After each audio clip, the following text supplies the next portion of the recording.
Ang sagupaan ng ating mga sundalo at Coast Guard ng China sa Ayungin Shoal noong 2024 na ulit ngayong araw. 2 sundalo natin ang nasaktan. Kinundina ng ating gobyerno ang pangaharas ng China. Pero sagot ng Chinese Embassy, may video sila na patunay na Pilipinas ang nagsimula ng gulo. May report si Jonathan Andal. Walang humpay ang hampasan ng sagwan at baton sa videong ito ng AFP na nakunan kaninang umaga sa Ayungin Shoal. Ang mga sundalo ng Philippine Navy sa maliit na rubber boat dehado sa mas malaking motorboat na sakayang 8 tauhan ng China Coast Guard. Sa gitna ng hampasan, nasira ang rubber boat ng Navy. Napuruhan pa sa ulo ang isa nating sundalo. Ayon sa AFP, nabigyan ito at isa pang nasaktang sundalo ng first aid. Pinag-aaralan kung kailangan silang i-medevac o medical evacuation. 2 tropa natin na injured. Yung isa required 4 stitches sa kanyang ulo. Almost 2 inches yung haba ng kanyang sugat. Yung isa naman may mga galos, may mga bruises sa kanyang braso. Sapagkat sinasangga niya ang hampas sa kanila. Ayon sa AFP, galing sa barko ng China Coast Guard na may bow number 21560 ang mga CCG personnel. Sakay ng Rigid Hull inflatable boat, inikutan nila at kinunan ng litrato at video ang BRP Sierra Madre na outpost ng Navy sa Ayungin Shoal. 2 rubber boat sakay ang ating mga sundalo ang dineploy para itaboy ang China. Gate ng AFP, kalmado at hindi confrontational ang ating pagpapaalis. Pero sino unang nanghampas?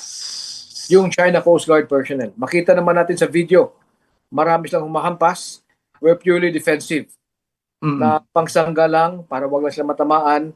Aggressive actions at assault ang tawag ng AFP sa ginawa ng China Coast Guard na nagpahamak sa ating mga sundalo at nagpalala sa sigalot sa West Philippine Sea.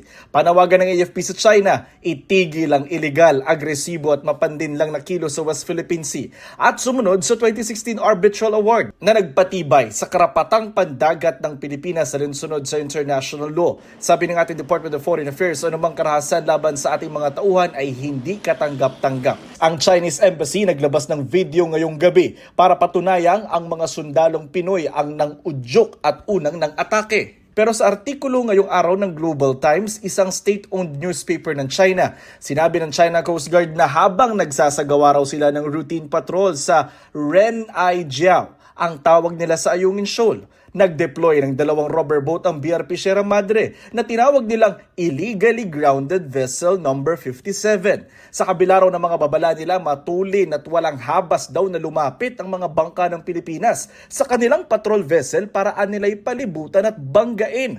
Mga Pinoy raw ang unang nanghampas gamit ang sagwan at patpat. Dagdag nila, binabaligtad ng Pilipinas ang istorya. Nanawagan sila sa Pilipinas na itigil ang atin umanong panghihimasok, panguudyok at pagpapakalat ng maling impormasyon.